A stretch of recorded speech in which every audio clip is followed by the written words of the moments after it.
Excellent. Well, good afternoon, everyone.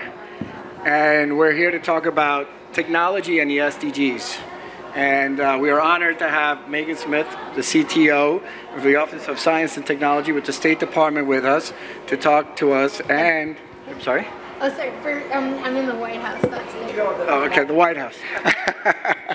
And we also have Hadi Partovi, who's actually one of our anchor partners here, who's been very instrumental in making sure that we were having this discussion here, not just as code, but really overall helping support the conversation with the UN and the Sustainable Development Goals agenda.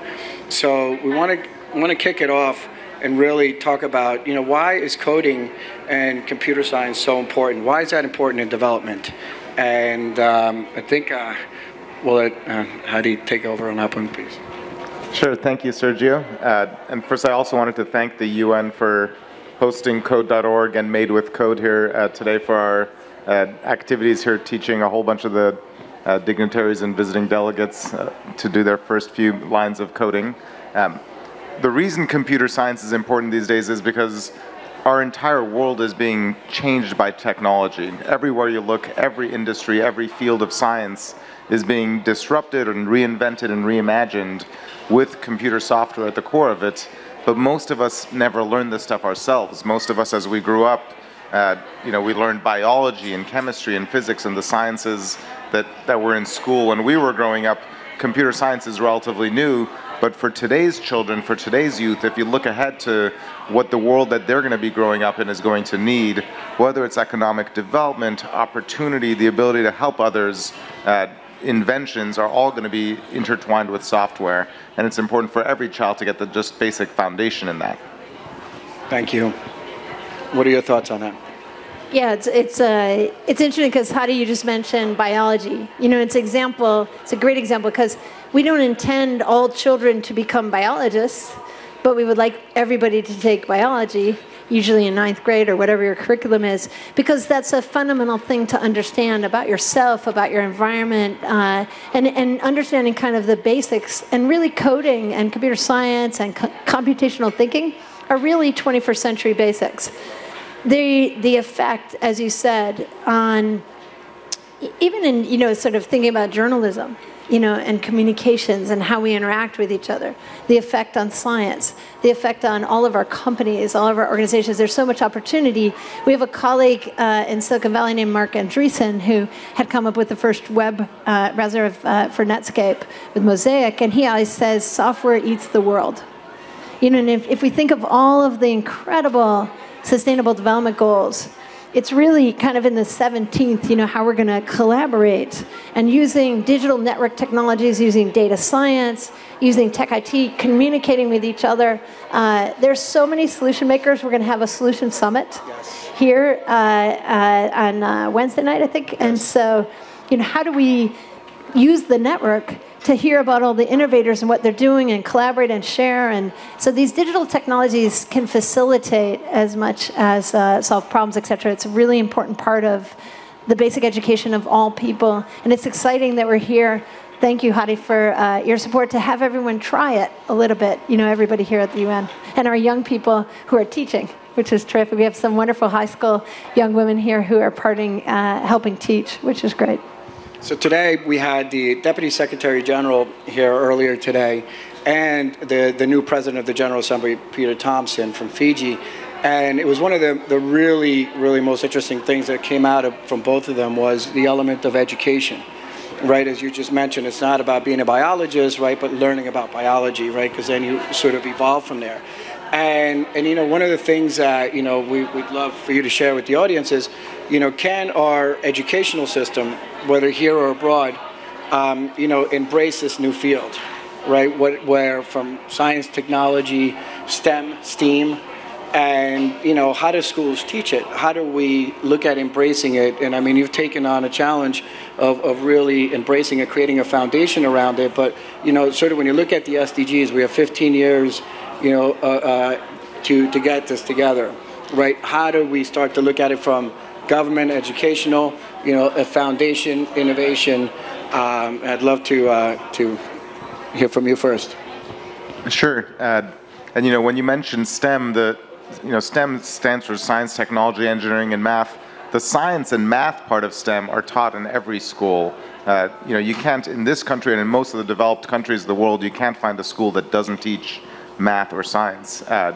But we ask the question of why aren't they also teaching computer science in the 21st century?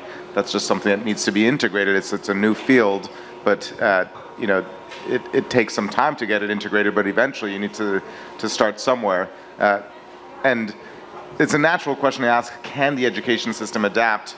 I actually would say the education system is adapting in the last 3 years at a record pace that we've never seen. In America, now over 120 school districts in almost 20 states have started changing curriculum rules and adding computer science courses to their schools. But this isn't only an American phenomenon. It's something that I think is being led by America. But if you look around the world, countries like Argentina, Saudi Arabia, South Korea, the United Kingdom, Australia, Italy are all adding computer science to the curriculum while they're making the other investments for the SDGs towards global education. Thinking about computer science as part of the integrated curriculum for the student of the 21st century is happening worldwide, and that's really exciting. So, Hadi just mentioned the United States is leading the conversation. Can you kind of give us a little background on some of the work you're doing as well in that, and how we are leading the conversation to the world? Yeah, and the U.S. and there's some other countries who are in that leadership with us. So President Obama, seeing this as a new 21st century literacy, really has been pushing us. Last State of the Union, during the that and the weekly addresses after, really launched this idea of computer science for all. And it's really teaming up with colleagues like the Code.org team here in New York City. The team was working very hard on getting this started for children across, across from little kids all the way up. So Computer Science for All is a push to have every American, especially at school, during the school day, learning coding. And that can look like both pure coding class, and the National Science Foundation has been supporting and funding various amazing innovators who created a new computer science AP course, and we could talk about the different classes in an 8th and 9th grade course. So really great classes that are purely computer science, like you would take biology or you would take English class. And then also this idea of computational thinking. So math class, like algebra and others, would have a coding component. Or even, let's take a lot of the 3rd graders in the US start to learn about different kinds of books. So they might be reading a biography. They might be reading a science book. So when we learn mystery, could we add for 3rd graders crypto and sort of puzzles that are around sort of mystery, much like the book Da Vinci Code, right? And so how do we have children all along their career in school from kindergarten up? And we just, as part of the Computer Science for All initiative that we were launching a lot of the back to school commitments last week, one of my favorites was the Muskogee Creek tribe in Oklahoma teaching robotics and coding in Head Start, which is with 3- and 4-year-olds. And what they really like about the work that they're doing is not only are they exposing all the children right away, so it's a new normal, that you can make things, you can have creative confidence, you can do this. They also like that particular program because it's not contest-based, it's more of a collaborative thing, which was fitting with their culture about how we help each other, which is a terrific thing to be teaching 3- and 4-year-olds. So it's really, we call these in the White House the all hands on deck initiatives, where it's going to take lots of different people teaming up. We have an amazing teacher here locally working with our young women who have really flipped his classroom into a computer science learning environment where they're doing the coding and he's coaching, and they can reach out and really understand what is this stuff for. I can do it, like a confidence building thing, really try it. Understand also, we were talking a little bit about some of the stereotypes in computer science and tech. We see on TV certain people, in fact, in children's television, children's and family TV in the United States, it's 15-to-1, boy programmers to girl programmers, animated or cast. And we don't want to do that because everybody can do this stuff. And so we're working with Hollywood on unconscious bias that they have about not understanding that everybody does that and showing that to our kids. And then also just encouragement. So all those things come together to get all the kids together and doing this. I brought you to show, this is a Raspberry Pi. It's a little board. I love that they've got a girl and a boy with it. This is an Arduino. These little boards are here. They're really the board from our cell phone. And so, can we open up this, and understand with our kids. One of the things that's been really cool with the British teams, they've been giving the kids in second grade these boards and have them plug in a keyboard and a screen and maybe something that's flashing that they can code and turn it on and off, and a camera, and start to debug, start to demystify what this tech is. And so in addition to playing with it, they're now making stuff with it, which is so important. That's wonderful. Anything else you'd like to add to that? Oh, that was great. So now when we start talking about the tribes and sort of the underserved community, right? And I think that's fascinating because it's just a great example at the end of the day. It's just educating at that early stage. It's not just about the technology, it's about the element of collaboration, right? Which is really, really powerful. And as you said earlier, SDG 17. Partnership for the goals. Yeah. and so now when we start looking about the underrepresented communities, people, and women, how do we get more of them involved? And I think that was one great example. Yeah. But I'd love to follow up on that, and why is it so important, and how do we make that even better? Because there's a lot of initiatives. Sure.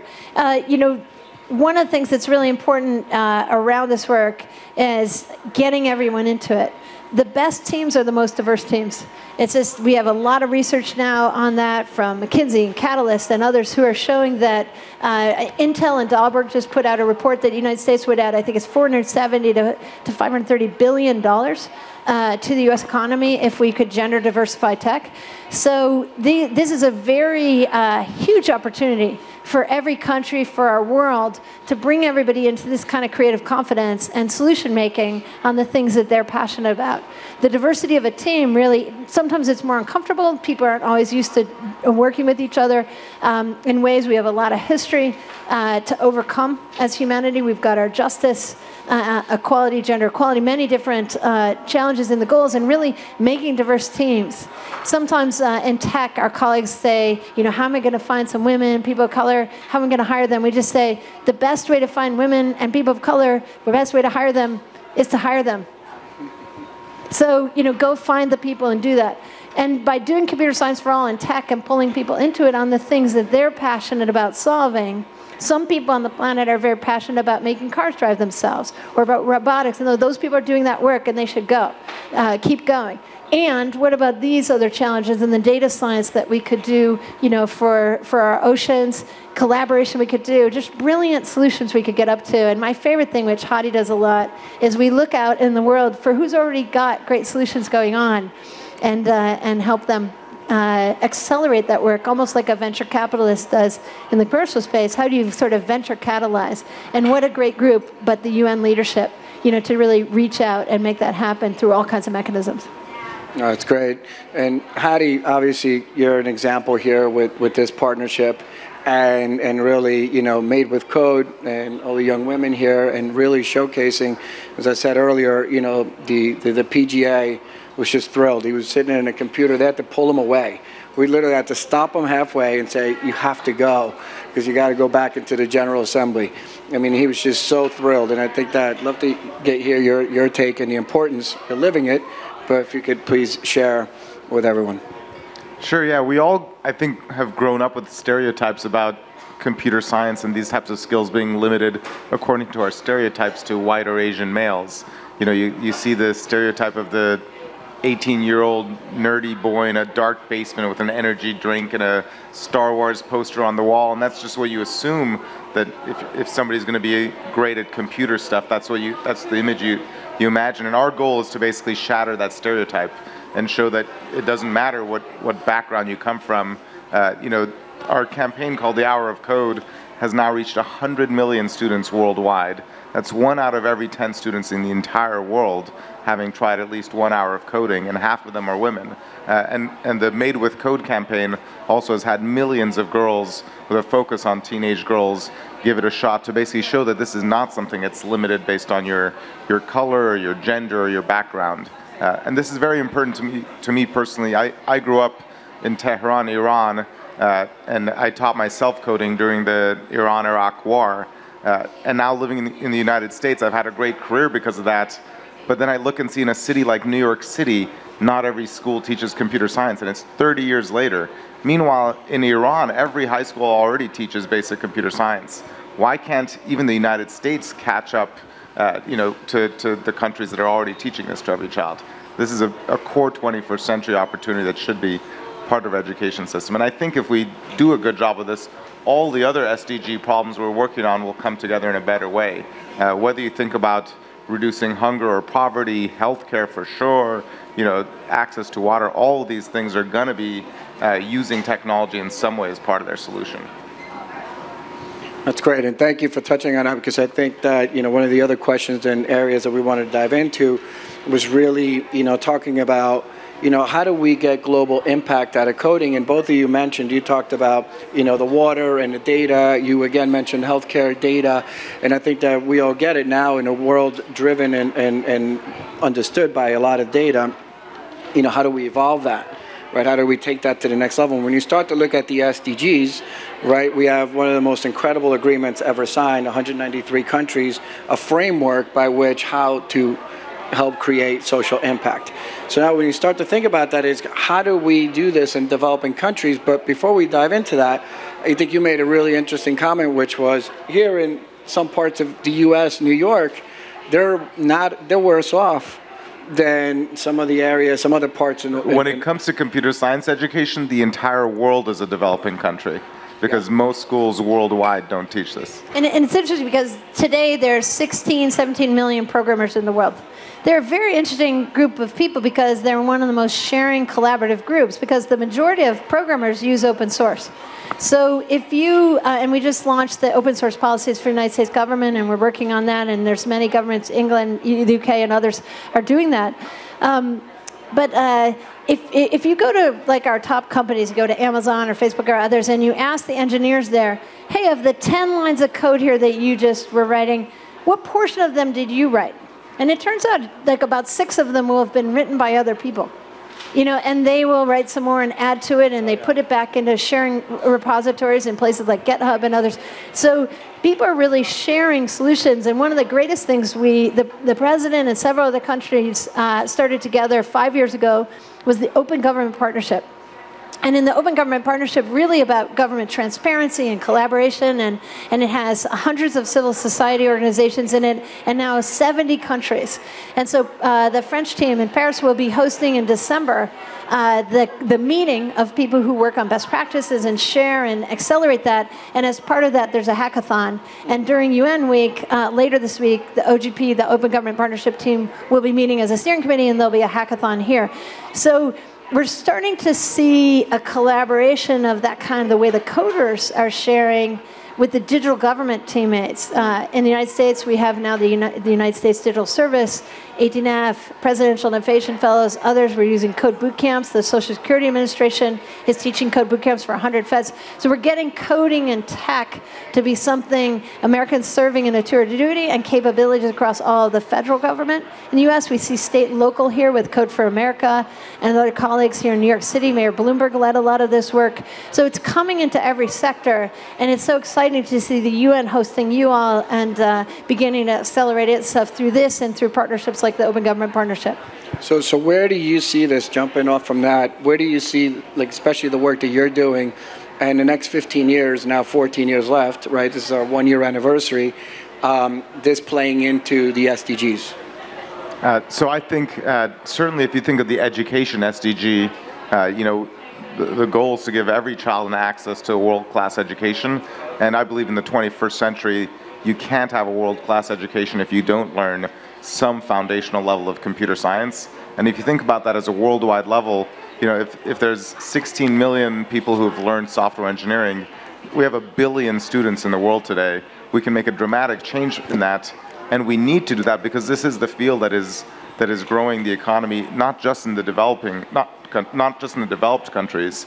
In the United States, we're already at the point where 16% of all new wages are in computing. It's the single largest source of wages. But even in the developed world, if you think about new technologies actually often get embraced faster in the developed world because they can skip, the older technologies. The mobile phone catches on faster. Things like drone delivery or autonomous vehicles might take off sooner in a country that doesn't already have other forms of delivery, other sort of vehicles on the road.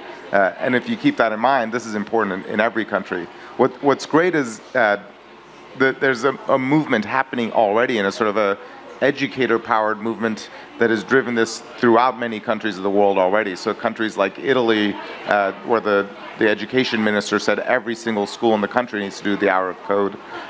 And there's in refugee camps, there's Syrian refugee camps, Palestinian refugee camps, Somali refugee camps, where they're even in the camps teaching the kids their basic computer science, because they recognize that if those kids are going to grow up and get a job in a world of the future, this is a basic foundational skill they're going to need to know as well. This past summer, the president asked us to host a series of conversation on artificial intelligence and machine learning, and we collaborated in kind of an open town hall format with University of Washington and Carnegie Mellon, and here in New York City with NYU and others, on topics of computer science, AI, machine learning around, so for example, safety and control, or law and policy, or jobs, and using these technologies for good. And so we're working on that. The president's going to be hosting, we've announced that he's supporting the next issue of Wired and going to be working on the content there, and we're hosting a conversation with Carnegie Mellon and University of Pittsburgh in Pittsburgh on frontiers. The frontier of personal, frontiers say around health and personalized medicine and the cancer moonshot and brain science. We're doing work on brain work here at the UN. On local frontiers, not just smart cities, but smart communities, data-driven justice, climate, all these things in our cities, transportation, solving our greatest challenges with our families and our local communities. The frontiers of our national frontiers, we're going to focus on AI and machine learning and those opportunities as in terms of the global climate, disaster response, weather, and the ecosystem, oceans, and others. We just hosted the ocean conference. We're going to be hosting the Arctic conference next week, and then interplanetary. It's so exciting to see what's happening now with the commercialization of space, with so many different countries participating. One of the key things that the president's trying to do in our country and around the world is to really talk about the engagement of all of us. And you can do wonderful things around contests and challenge prizes and open this up for broad innovation from anywhere. The United Nations is hosting a solution summit. They posted a forum saying, who has solutions for these goals that's already in progress? Not an RFP, but what are you already doing? And we're going to see, I think, almost a dozen folks doing mini TED-like talks, that 2-3 minute lightning talk, and really sharing extraordinary things. They're from all over the world. So how do we do that with these new coding and computer science skills and use them here and use contests, engage our young people, engage everyone what they're passionate about solving, and do it in an active learning way? The way we teach music, the way we teach physical education or art, not boring, not intimidating, but really in that way. And how do we also work on our knowledge of actual history, the true history of technology and coding and computer science, which includes men and women. Grace Hopper, we were talking about earlier with these guys, is the Rear Admiral in the Army who invented coding languages. An Edison, Wright Brothers level American. We need to know about Grace. And also people like Ada Lovelace, who worked with Charles Babbage in the 1800s. She's the first person in the world to think of algorithms and write an algorithm and think of coding. Babbage was doing the first mechanical computer. So women and men have always done this. She's Lord Byron's poet math daughter. So we need to lift all the stories of everybody. Katherine Johnson, African-American woman, born 2 years before the U.S. women got the vote, now 98. Received the Medal of Freedom from President Obama last year. She calculated the trajectories for Alan Shepard, John Glenn, and the Apollo mission. And we don't see a black technical woman in our movies, and we have to do that. We have to see all of us, the men and women who have made this extraordinary platform on which we'll now launch for everyone to do it. So, basically what you both have said is that this is an element of everyday life. Right, and I think that my personal experience is I grew up learning basic, Think Plus, and to me it was fascinating because it helped me problem solve. Right, it's just like one of the things is figure out solutions, and it just expands your brain.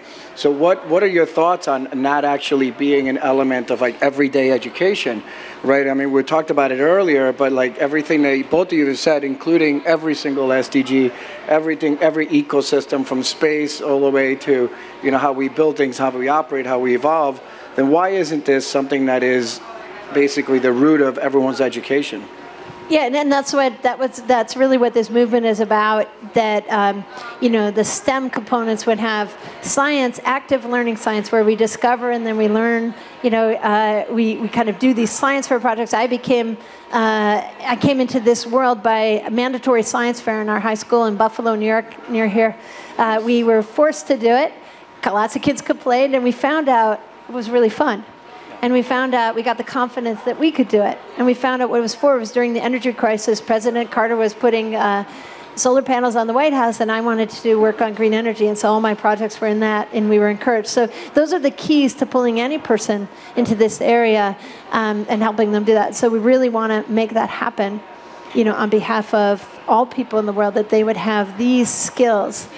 Just like they can read and write. Yeah. They have computational, mathematical, scientific discovery, design thinking, sort of user in the loop, design with, not for. All of those things that are the 21st century way of collaborating and using the creative engine of all 7+ billion people on this planet to solve our greatest challenges and make the world what it really can be.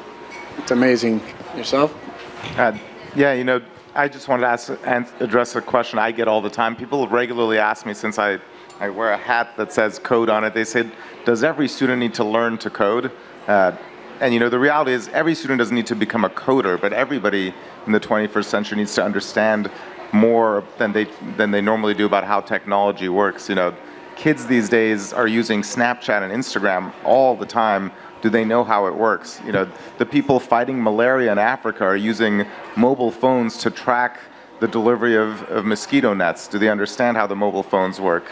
If you think about disaster relief, really almost any problem you can think about, there's some way technology is being used to advance it. But there's today only a tiny minority of people who actually make that technology and really understand how it works. And that really needs to grow to be all of us. And then if you think in that way, how much more can we do as a human race if everybody can basically harness the power of machines that right now only about 1% of us can do?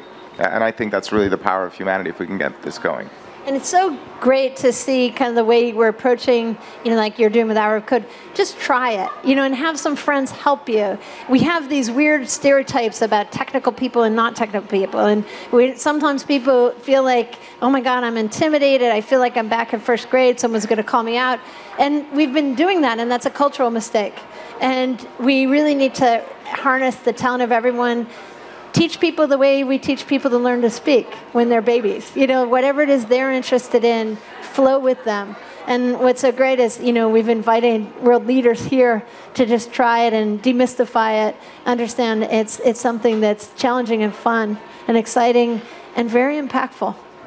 So as we are wrapping up, I'm getting the signals over here that it's last common question, and I think that for the greater, as you know, this is being televised on UN TV, and I kind of wanted to see if we could, before we take a couple Q&As, is what would you, for those watching, what advice would you give them now that we've engaged them, we've educated them, we gave them a little exposure that about the context of coding, science, technology?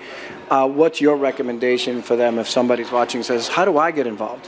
What can I do? There's many different things. Your site has a lot of resources on it, code.org, and in a lot of ways, you can go on the internet and find incredible video teachers and start to learn that way. You can find some friends and try. There's a colleague here in New York City, Scott, who created a company called Meetup.com, and you can go on meetup.com, put in your location, and a lot of times you can find people in your city. The president was going to Boise, Idaho, and we found 14 meetups that were about tech. Hundreds and hundreds of people in Boise, and that's true across the United States. It's true around the world. Pretty much in every location in this world, you can find people who are doing some things. And if you kind of think about it more like an apprentice, journeyman, master track, and just say, hey, who could I apprentice with? Who could I start? And also, as you do it, learn from them what they're doing, but also, what is it that you care most about? And then how can you start to talk to people about how might I apply this data science or this coding, whether it's more of a social media and a communication kind of idea that you might have, or creating content in a particular way and that kind of making, or whether it's more of a data science, sort of Spock on the bridge, or more Scotty or Uhura, to use Star Trek analogies. And how do you get in and start. And just take 1 or 2 steps. Just begin, which is really a lot of what Hadi's been doing. That was amazing. Thank you. Hadi? Yeah, you know, if you want. Well, no, our first message is to promote computer science, not just code.org. I'm kidding. And the idea of an hour of code has become this global phenomenon that's much bigger than code.org. It's 400 organizations that come together with the idea that if you want to get started, just try 1 hour of diving in. And if you don't like it, then you don't like it. But it actually turns out the majority of people who try 1 hour go beyond because they realize that they can do this in this field that has been a mystery to them. Suddenly they've unlocked this ability and they think, wow, if I actually can do this, I want to learn a little bit more. So if I want to do that hour, where do I go? There's so many places you can do an hour of code. If you visit the Hour of Code website, it's hourofcode.com. Excellent. They'll link you in. One of the great stories that happened to us, President launched the Tech Hire Initiative, which is using code boot camps more for the grown-up component, and although anyone could do them. We have 600,000 jobs open in the United States. In tech, they pay 50% more than the average American salary, and we have whole people thinking they don't belong in them. So we've been doing that, and so the people who founded the company Square are from St. Louis, Jack and Jim, and they went home to kind of give back jobs. And they found that they kept recycling, like, in St. Louis, they had MasterCard, Monsanto. The people were just moving around, and all the other people were in the city not joining. So they rented an auditorium, and they taught one of the internet classes. It happens to be the Harvard CS50 class. Tons of people showed up.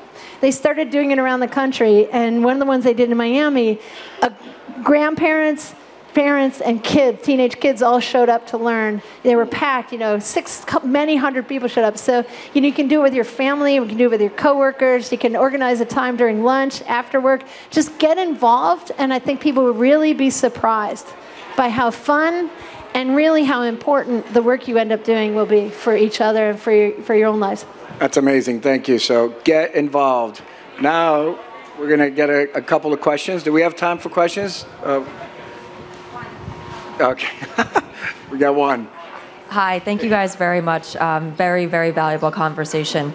And I'm curious, as the need in the developing countries to further education about coding and about computer science, if you could name one of the biggest challenges that you personally think each of you into overcoming and achieving that, like what's one of the biggest challenges and hurdles to seeing this in developing countries? I'd love to hear that. By far in the developing countries, it's access to the basic things like electricity and the hardware technology for learning computer science. Certainly in Africa, in the schools that have electricity, they're all adopting computer science quite aggressively, but there's a lot of schools that don't even have electricity. And they can learn computational thinking, with pen and paper even, or with paper cups, in the same way that Ada Lovelace, the world's first computer programmer, wrote her computer program 100 years before the first computer was invented. That's what those schools in Africa are doing, unfortunately, but it's not nearly as engaging or fun if you don't have an actual computer. So I think the biggest hurdle in the developing countries is the hardware.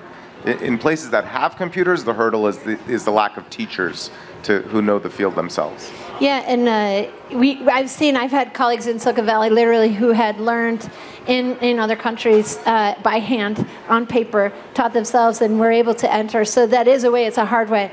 But definitely connectivity. So we have the Global Connect initiative that was launched here at the UN last year that State Department was championing, but many countries are now in. So that's really how can we get internet connectivity so everyone can use the resources to teach each other and to collaborate, use open source, etc. Very important to accelerate.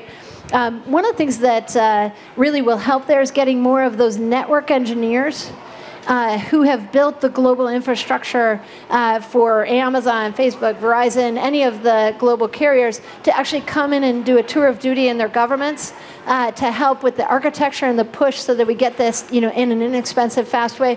Those people exist in every country. The same thing we have in the United States, we have in different countries. There really are people from that country who are already in this place. So it's maybe an analogy would be like a barn raising or a potluck or stone soup. How do you get some of them to step in? The president has been recruiting a lot of the Silicon Valley, Austin, Boston community. We have over 400 Americans who have built Amazon, Facebook, Google, Twitter, Dropbox, those kinds of companies who now serve in the federal government in a tour of duty. So that's been really helpful to have that group in government now. We can team up with that group who's already there, helping our amazing colleagues who run many of these programs see how to do it quicker. And that's happening all over the world, in Kenya, in Chile, in the UK, in Vietnam, everywhere. So it's really get the people locally to meet each other who wouldn't necessarily run into each other because they're in different sectors, to lift each other quickly. Well, that's great. Again, I want to thank Megan Smith, CTO of the White House, U.S. White House, and see, look, they put it on there, and Hadi Partovi, who's the founder of Code.org. Please give them a round of applause here. This is amazing. Thank you. Thank you, Megan. Thank you so much. Hadi.